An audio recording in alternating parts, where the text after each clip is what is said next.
റസൂലിന് ആരും ഇല്ലായിരുന്നു. ഉമ്മയില്ലായിരുന്നു, വാപ്പയില്ലായിരുന്നു, അനിയനില്ലായിരുന്നു, ജ്യേഷ്ഠനില്ലായിരുന്നു, പെങ്ങളില്ലായിരുന്നു, പ്രണയിനിയുമില്ലായിരുന്നു.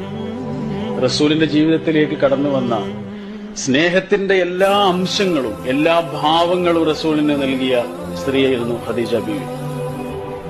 ആ ബന്ധത്തിന്റെ ഏറ്റവും തീക്ഷണമായ പ്രത്യേകത, ഏറ്റവും ആഴത്തിലുള്ള പ്രത്യേകത എന്ന് പറയുന്നത് റസൂലിനെ അത്രയേറെ ഉൾക്കൊണ്ടിരുന്നു എന്നുള്ളതാണ്. പെങ്ങളില്ലാതിരുന്ന റസൂലിന് പെങ്ങളായിരുന്നു.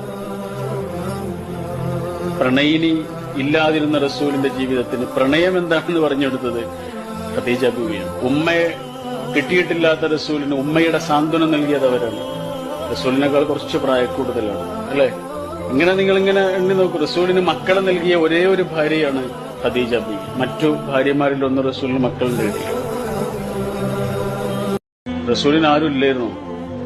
ഉമ്മയില്ലായിരുന്നു, വാപ്പയില്ലായിരുന്നു, അനിയനില്ലായിരുന്നു, ജ്യേഷ്ഠനില്ലായിരുന്നു, പെങ്ങളില്ലായിരുന്നു.